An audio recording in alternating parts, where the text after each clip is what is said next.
Hey everybody, Barry here again. So yesterday I got the van home and I ended up pulling off the intake, which is this one right here.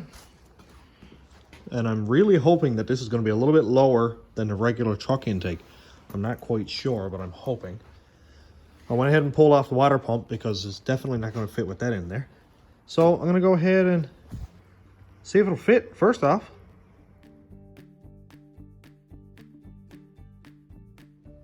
I'm sure some of you guys are going to know if this is going to fit before I even try it.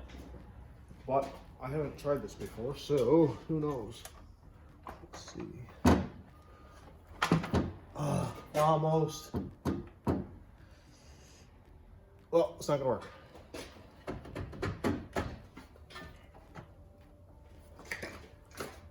If I had probably a ½ inch, it would do it. But it's not. You can see here that it's already bringing up on the cowl. So either way, I've got to cut it up. So I think I'm going to go ahead and just use a truck intake, because that way I'll have a return style fuel rail and I won't have to go and run a regulator and all that stuff. I know you should run a regulator and all that, but I did it for like a full year on the rat rod. No issues at all. No issues with drop fuel pressure or over pressurized. Everything was fine, and I ran Walbro 450 on that one and it worked perfect. So that's what I'll go ahead and do again. Now I guess I don't have to go and buy a throttle body to bolt on here. So it'll be like $125, $130 that I'll save there. I can spend on something else like fuel filters and belts and hoses, intercooler piping, all that fun stuff. Still a lot of stuff to buy. So I think what I'm going to go ahead and do is get the truck intake laid in place, mark the cowl where it needs to be, and slice the center out of that. That way I'll have my turbo mounted, intercooler mounted, throttle body in place, and I can pretty much make up some piping. Get the injectors all laid in. They 70 pound-per-hour injectors are in the Cadillac right now, so I got to put a fuel pump in that this weekend.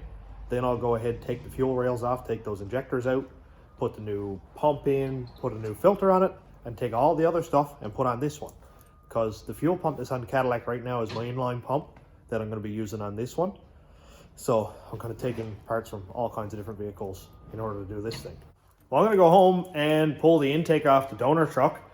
I've got to change the fuel pump in the Cadillac today anyway, so I'll go pull the guts out of that and take what I need off of that. And then start getting this thing buttoned up, because I really want to hear it fire up. I am a little bit far off of that yet, a couple of weeks probably, because I need to finish up the exhaust. I need to do oil lines and filter, turbo oil, turbo drain, put a belt system on it, which I think I may have a different plan than what's on there now, but I'll talk about that in a minute. And hook up the radiator, coolant, put transmission fluid in it. There's a lot of stuff left to do yet, but I'm going to put a push on getting it running, because I really want to have a video of that thing revving and having smoke coming out of it. So let's go ahead and get this intake off and see what happens.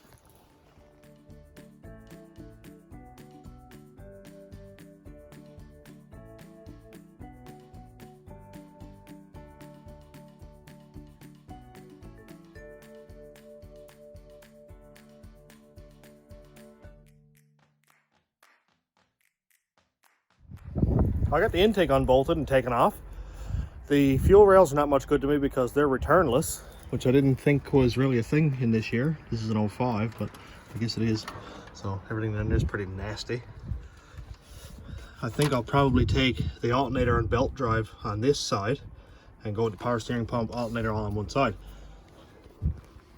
When I made the belt relocation, or the alternator relocation, I thought that the hood wouldn't close with it all on there, until I realized that everything fits like a glove in under the hood, and I got lots of room. So I think I'm going to go ahead and use that, because it'll help me save a lot of space over on this side.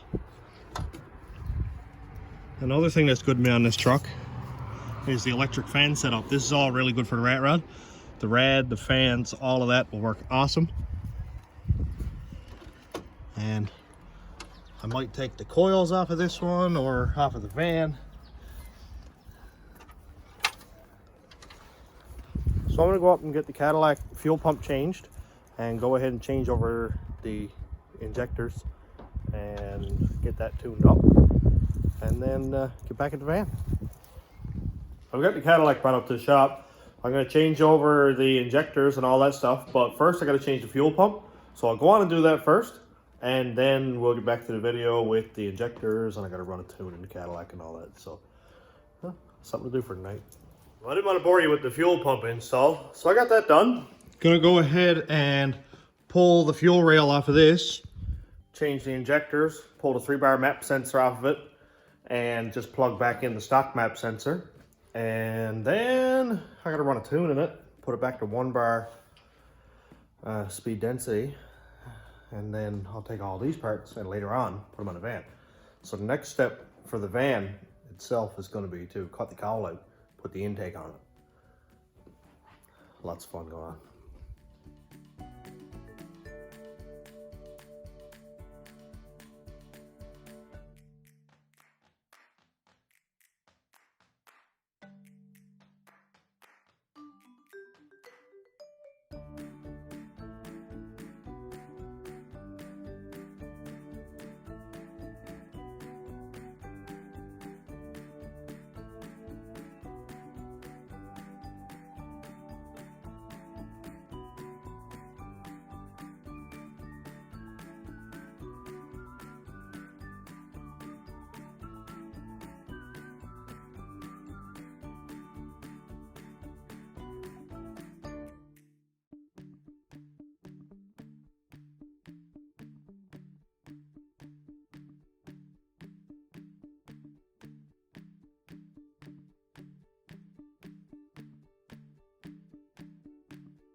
I got the injectors changed over. The stock capped injectors are back in. And as you can see here, everything is quite soaked. And the smell of gas has gone pretty much right through the building. So I'm going to turn the fan on while I'm getting these injectors put back in.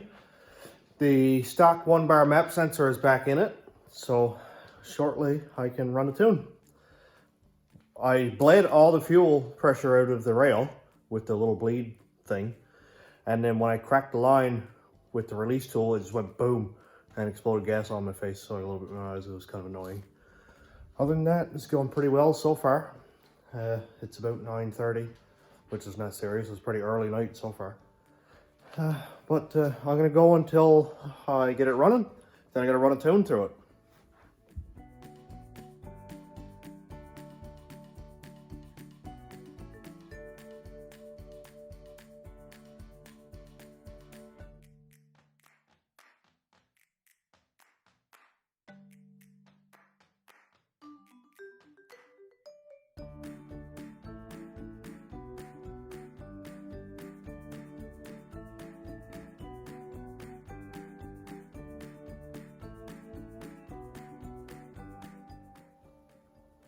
I'm not exactly sure how this is going to work or how well it's going to work,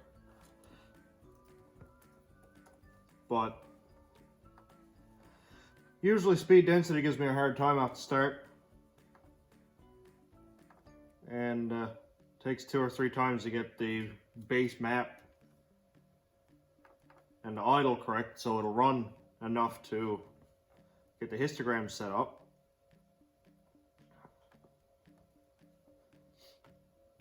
But hopefully it's not too bad. I got to change the operating system from a 1-bar, or sorry, from a 3-bar to a 1-bar speed density.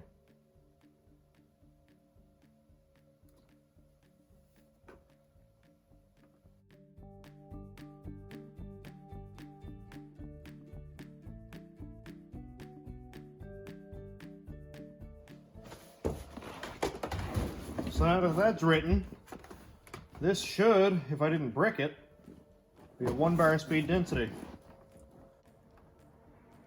VE table shows 1 bar. So that's good stuff.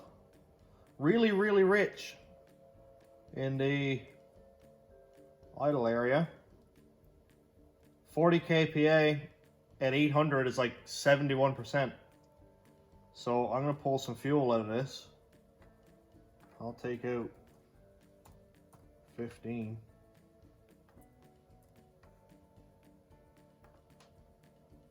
Just for a start.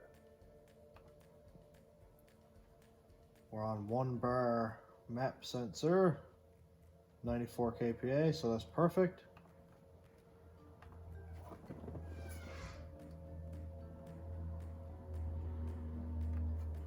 Right.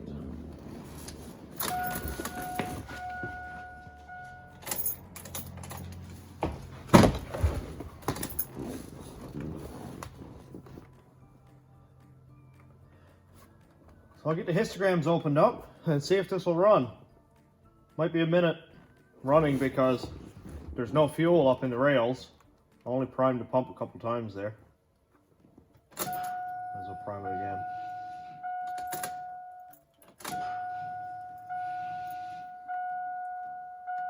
Let's see what we get.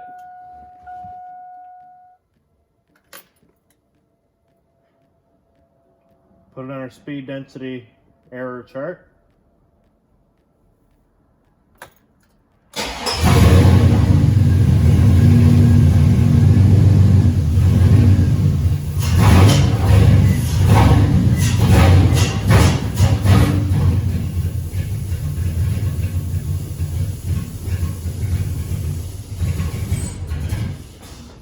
Oh, that was lean.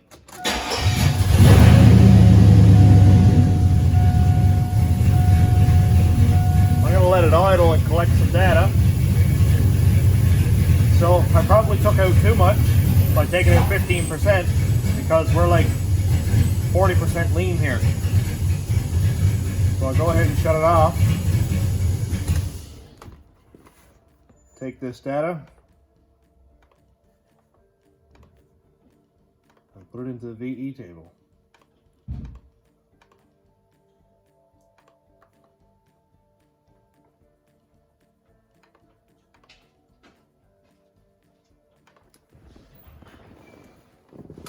Hello, Matt.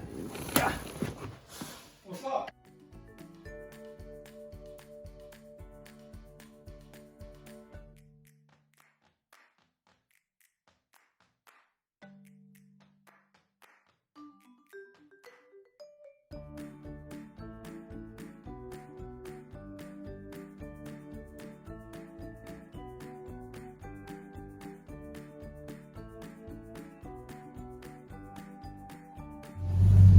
I got to a point where it'll idle. It's still kind of messed up, and my VE table is really freaking out on me. I can find a mouse. Here we go. My VE table is like well up into the hundreds at idle, and that's not normal from what I've seen. My VE table around 40 kPa and 50 was at like 35 was normal. This is well up into the hundreds. So it's either my injector data is off for whatever reason. I might go and reset that, and I'll take it for a drive up the road. It doesn't really respond well to fuel right now, but I'll take it for a drive, get the histogram going, and see if I can get this thing tuned up tonight. So that's pretty much where I'm going to end it right now, because I'm not going to be able to see anything on the camera anyway because it's really dark out. So I'm going to finish her up here and go do some tuning and then go home. Thanks for watching, everybody. Have a good night.